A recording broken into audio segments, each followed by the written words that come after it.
안녕하세요. 저는 35살 가스 회사에서 근무를 하고 있는 여자예요. 전 남편과 7년 전에 이혼했고 돌싱녀로 살다가 얼마 전 좋은 남자를 만나서 재혼을 했습니다. 현재 남편과는 동갑으로 몇 년간 저희에게 가스를 납품받는 거래처 식당 사장님이었어요. 중국 음식점을 운영하는 제 남편은 저와 가스 배관 수리 문제로 자주 연락을 주고받다가 연이 닿게 되어 결국 사랑을 하게 되었습니다.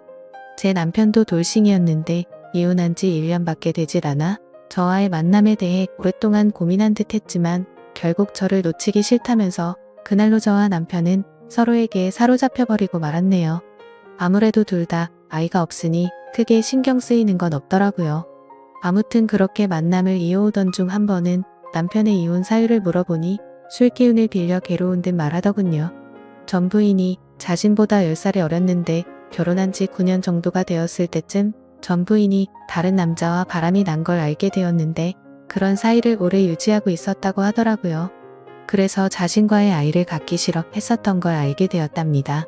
그런데 남편은 전 부인을 많이 사랑해서 웬만하면 가정을 지키고 싶어서 그런 모든 사실을 알고서도 억지로 참고 살았는데 집안 곳곳에 일부러 불륜 흔적을 남겨놓았다네요. 결국 더 이상은 못 참겠다 싶어서 이혼했다고 합니다. 그 말을 듣는데 진심으로 전 부인을 많이 사랑한 감정이 전해져 왔습니다. 사실 오래된 거래처 고객이다 보니 상품 홍보를 위해서 영업 직원과 몇 번 방문했던 터라 전 부인을 본 적이 있습니다. 두 사람이 얼마나 금술이 좋았는지 가게 안에는 아내와 같이 찍은 사진이 도배가 되어 있었고 가게 이름도 아내 이름을 따와 지을 정도로 각별한 부부의 모습을 봤었습니다. 그런 두 사람이 이혼을 하니 한 번씩은 다 수근수근거렸고 저도 그중 한 명이었죠. 그런데 그랬던 제가 이 남자와 사랑에 빠질 줄 누가 알았겠습니까? 제 남편은 빨개진 얼굴로 제 손을 잡으며 말하더군요. 내가 원래 해바라기 같은 면이 있어. 한번 마음 주면 정떼기 쉽지 않은데 이혼 이후로 유일하게 내 눈에 들어온 여자는 당신이라고 제게 고백을 했습니다. 새삼 심장이 쿵쾅대며 설레더군요. 진심인지는 모르겠으나 어쨌든 썩 듣기 나쁜 말은 아니어서 속아주는 셈 치고 남편을 받아들이기로 했습니다. 남편은 연애 초반부터 지금까지 항상 달콤하고 부드러운 남자였습니다. 하나부터 열까지 저를 아기 다루듯 감싸주고 보호해 주었어요. 아마도 어린 여자와 살았기 때문에 이런 습관이 몸에 익었나 보다 했죠. 왠지 모르게 전 부인에게도 이렇게 했을 것 같다는 생각에 질투가 나더라고요. 그리고 전 부인 이름을 본따서 만든 가게 상호명이 거슬렸던 저는 바꿔달라고 부탁했지만 남편은 가게 이미지와 홍보를 해둔 게 있기 때문에 바꾸긴 어렵겠다며 저를 설득하더군요. 제게 좋은 말로 웃으면서 얘기하는데 씁쓸했지만 남편의 말도 조금은 설득이 되었고 완고한 태도에 어쩔 수 없었습니다. 그렇게 남편과 저는 좋은 감정으로 만나다가 양가 부모님께 허락을 받았네요. 하지만 둘 다 재혼인 상황이어서 우선 혼인신고를 먼저 했고 결혼식은 조금 미루기로 했습니다. 결혼식만 놀렸다 뿐이지 사실혼 관계였던 거죠. 혼인신고 이후 저는 남편 집으로 들어가 동거를 했고 이미 법적으로 부부였기 때문에 저는 그 남자의 아내로서 그리고 며느리로서의 삶을 살았습니다. 다시금 결혼 생활을 하면서 아내의 역할을 해보니 참 낯설더군요. 혼자 살던 습관에서 벗어나 누군가와 같이 하루를 맞이하고 끝내는 것은 익숙하지 않았습니다. 덜렁거리고 집안일을 한꺼번에 모아서 처리하는 저와는 다르게 남편은 매 순간 깔끔을 떨며 잠시라도 어질려져 있는 모습을 보는 것을 꺼려하는 깔끔한 성격이더라고요. 그렇지만 남편은 싫은 소리 한 번 하지 않으면서 특유의 자상함으로 따뜻한 말을 건네주었어요. 여보, 힘들면 내가 할 테니까 그냥 당신은 당신 일만 봐. 어차피 내가 집안일 하려는 사람과 결혼한 게 아니고 사랑해서 결혼한 건데 당신이 스트레스 받는 거 싫어 라며 든든하게 절 안아주니 예전에는 느껴본 적 없는 처음 느껴보는 남편의 따뜻함에 몸이 녹아내릴 지경이었습니다. 자상함은 개미 코털만큼도 없던 전 남편과는 달리 저를 아껴주며 보듬어주며 곁을 지켜주고 시댁의 공격으로부터도 잘 지켜줬습니다. 어느 날 시댁에 갔는데 시아버지가 어디 며느리 음식 솜씨 한번 보자며 제게 저녁 식사를 차려보라고 했네요. 집안일은 젬병이었던 저는 예상치 못한 미션에 우왕좌왕하다가 인터넷 요리 레시피를 보며 겨우겨우 재료를 파악해서 만들었습니다. 생각보다 시간이 많이 걸린 탓에 시아버지가 배가 고프다며 나오셨고 제가 만든 음식 맛을 보았는데 갑자기 표정이 변하더라고요. 솜씨가 마음에 안 들었는지 젓가락을 탁 내려놓으시면서 말했습니다. 아가야. 아니 참 내 마흔을 앞두고 있는 너한테 아가야라고 말하기도 참 별스럽구나. 나이를 먹었으면 음식 정도는 할 줄 알아야지. 음식을 업으로 삼는 사람 집안에 시집와서 남편한테 요리도 부려먹을 작정이냐고 말하더라고요. 옛날 아가는 어린 나이였으니 가르치면 된다 라고 생각했는데 라고 중얼거렸습니다. 그러자 옆에서 시어머니가 시아버지에게 눈치를 주었지만 시아버지는 아랑곳 않고 제 면전에 대고 계속 나이 얘기로 제 상처를 후벼파면서 상처가 되는 말들을 쏟아내시더라고요. 그걸 보다 못해 남편이 한마디 하더군요. 그만하세요 아버지. 제 아내 앞에서 하실 말씀은 아니잖아요. 어딜 그딴 여자랑 제 아내를 비교하세요? 아버지께서 2번 다시 이런 말씀하시면 앞으로 다시는 찾아오지 않을 겁니다. 라며 통쾌한 사이다를 날려주었는데 얼마나 고맙던지요. 저런 아버지 밑에서 어떻게 우리 남편 같은 아들이 태어났는지 그야말로 놀랄 노자였습니다. 남편이 이렇게 나오니 저도 더 잘해야지 하는 마음이 커지더라고요. 전 남편과의 이혼 사유가 시댁과의 갈등이었던지라 재발 방지 차원으로 저는 긴장을 늦추지 않고 건성으로나마 그냥 아버님 성격을 내내 맞춰드렸습니다. 어색한 분위기 속에서 저녁 식사를 마친 후 어머니는 틀어져 버린 부자 사이가 마음에 쓰이셨는지 술상을 봐오셨습니다. 시아버지와 남편은 잔을 주고받으며 얘기를 나눴고 저는 시어머니와 부엌에서 과일을 먹으며 얘기를 하던 도중 깜짝 놀랐습니다. 사실은 얼마 전 맏며느리였던 아이가 우리를 찾아오지 않았겠니? 라고 말하더라고요. 다시 우리 아들이랑 합치고 싶다면서 도와달라고 무릎까지 꿇고 간절하게 말했답니다. 시아버지가 맏며느리를 싹싹하고 애교가 많아서 많이 예뻐했었다고 말하시더군요. 그러면서 시어머니는 바람난 며느리 난 그렇게 용서가 안 되는데 니네 시아버지는 전혀 아랑치 않고 사람은 누구나 실수할 수 있는 법이라며 달래기 바쁘더라고 라고 시어머니께서 귀띔을 해주시는데 어쩐지 식사 내내 저와 그 여자를 비교를 했던 거구나 싶었네요. 황당하고 불쾌해서 귀가 더러워지는 기분이었습니다. 바람은 실수고 음식 솜씨는 실수라고 봐주시기 어려웠던 건지 벼랑간 바람난 며느리 뭐 예쁘다고 비교질 해대나 싶었는데 이미 맏며느리의 수작질이 깔려 있었던 겁니다. 밤이 깊어가자 시부모님은 자고 가라고 제안하셨습니다만 저는 시아버지가 거북했죠. 그래서 저는 남편과 함께 집에 가겠다며 단칼에 거절했습니다. 저는 취한 남편을 대신해서 운전대를 잡았고 시부모님께 인사를 드린 후 차를 출발시키고 한참 주행하고 있는데 갑자기 남편이 속이 울렁거린다며 차를 잠시 세워보라고 하더군요. 남편은 내리자마자 속을 비워냈고 목이 마르다며 등을 두드리고 있던 제게 건너편 편의점에서 물 좀 사다 달라고 부탁했습니다. 저는 알겠다고 잠깐만 기다려보라고 말하고 편의점으로 가기 위해 파란불에 건널목을 건너던 찰나 브레이크를 밟는 소리와 동시에 그 자리에서 쓰러지고 말았습니다. 하필 신호를 지키지 않았던 차에 교통사고를 당하고 말았던 거죠.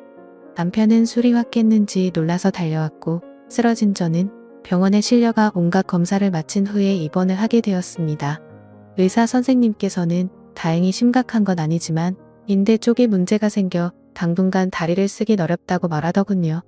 답답해도 나중에 고생하지 않으려면 몇 달간만 잘 참으라고 했습니다.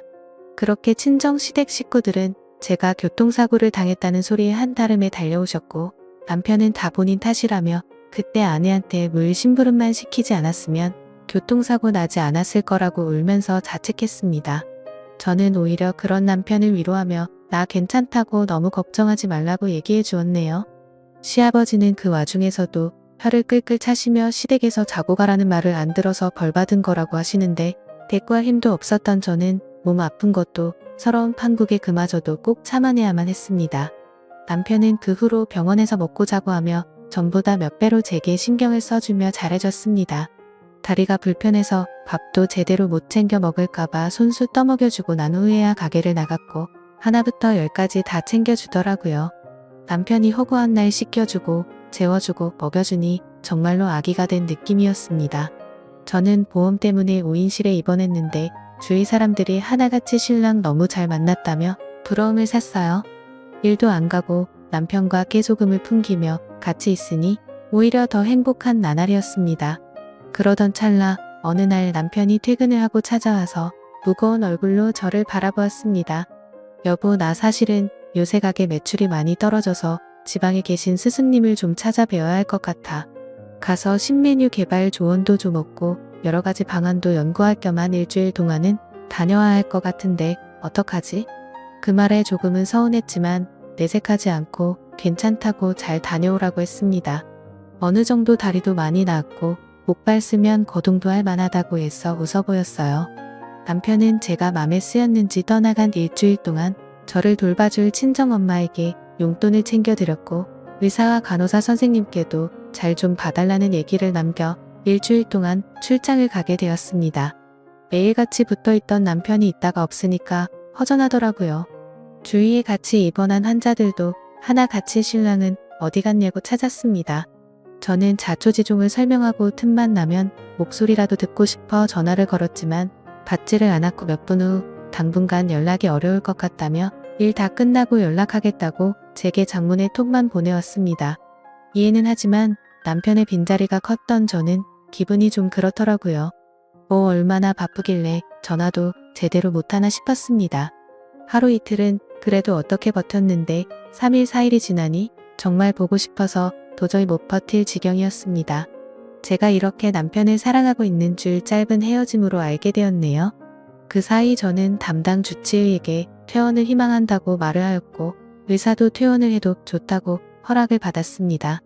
마침 남편이 돌아오기 하루 전날이라 오전 중 퇴원 수속을 받고 집으로 갔죠. 그런데 뭔가 이상한 기운이 감돌았습니다.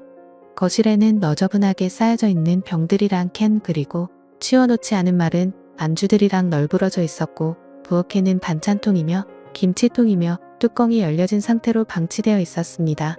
안방에는 침구류가 흩어져 있었고 화장실은 쓰레기들이 굴러다녀 하수구가 막혀서 물조차 제대로 내려가지를 않더라고요. 분명 남편의 성격상 깔끔한 상태로 집안이 잘 정리되고 있을 줄만 알았는데 이게 어찌된 영문인지 알 수가 없었습니다.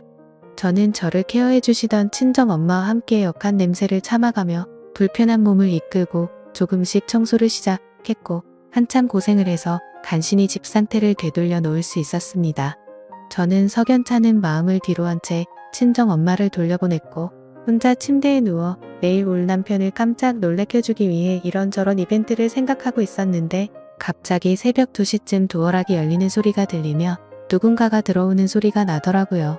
잠이 들락말락했던 저는 순간 정신이 확 들었고 숨을 죽이고는 잔뜩 겁을 먹은 채 힘들게 몸을 일으켜 조용히 방문 쪽으로 다가갔습니다. 자기야, 우리 집 이렇게 깨끗하게 청소하고 공항 갔었나? 라는 여자 목소리가 들리더라고요. 문을 살짝 열고 봤더니 그 여자는 몇 년 전 제가 봤던 전 남편의 부인이었습니다. 순간적으로 너무 큰 충격을 받았고 도대체 왜 제 남편이 전 부인과 함께 우리 집으로 들어온 거지라는 생각과 동시에 가슴이 두근대기 시작했었죠. 즉각적으로 안 좋은 예감이 들었습니다. 전 부인이 뺀질나게 시댁에 들더니 기어코 우리 남편을 유혹을 했나 싶어 숨이 막히는 기분이었습니다. 남편은 뭔가 꺼림직했는지 주위를 둘러보는 듯 하다가 이내 방을 향해서 오더라고요. 저는 순간적으로 저도 모르게 장롱 속으로 일단 급하게 몸을 숨겼습니다.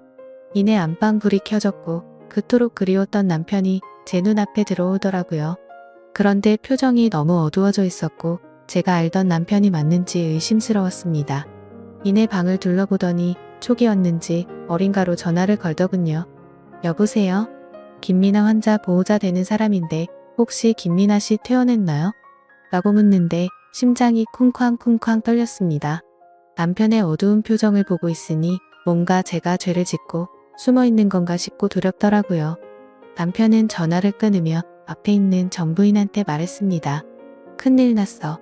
아무래도 우리 집사람 퇴원한 것 같아. 집안 청소 싹 하고 집에 없는 걸 보니 친정에 간 것 같은데 너 이제 돌아가. 그리고 내 뜻대로 일주일 동안 이별 여행 다녀왔으니까 완전히 우린 끝난 거야. 알겠지? 라며 전부인의 어깨를 부여잡더라고요. 순간 판단력이 흐려지며 머리가 새하얗게 멍해졌습니다. 이별 여행? 이게 무슨 말인가요? 이별 여행이라니요.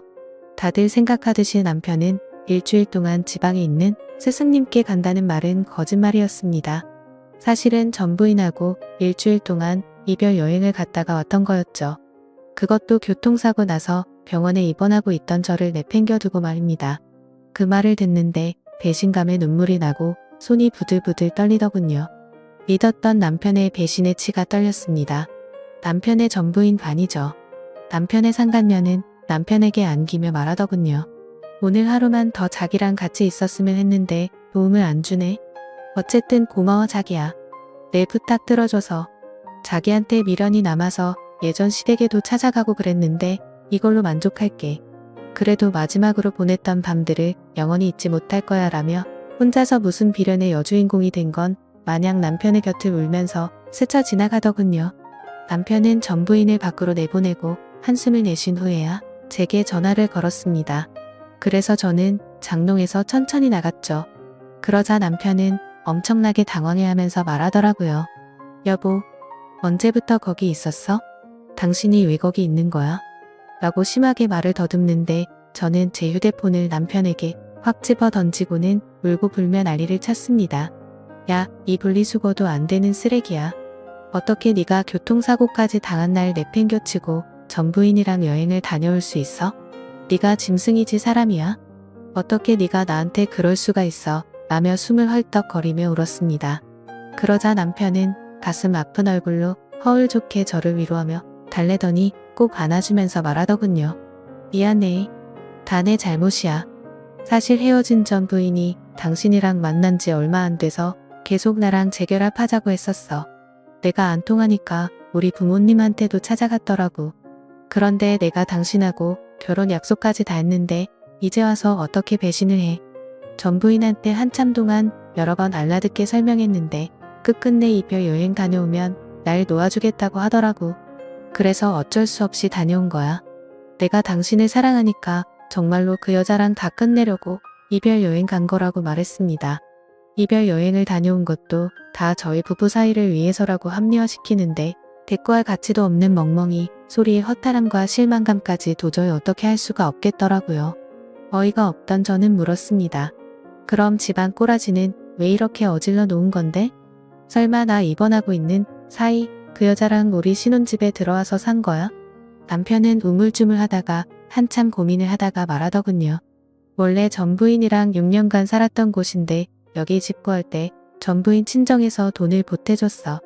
전 부인 귀책 사유로 이혼하게 되면서 나한테 다 넘겼었는데 바람난 남자와 헤어지고 갈 곳이 없다며 찾아왔더라고. 그래서 당신이 입원하고 있는 사이 이 집에서 잠시 있게 해준 거야.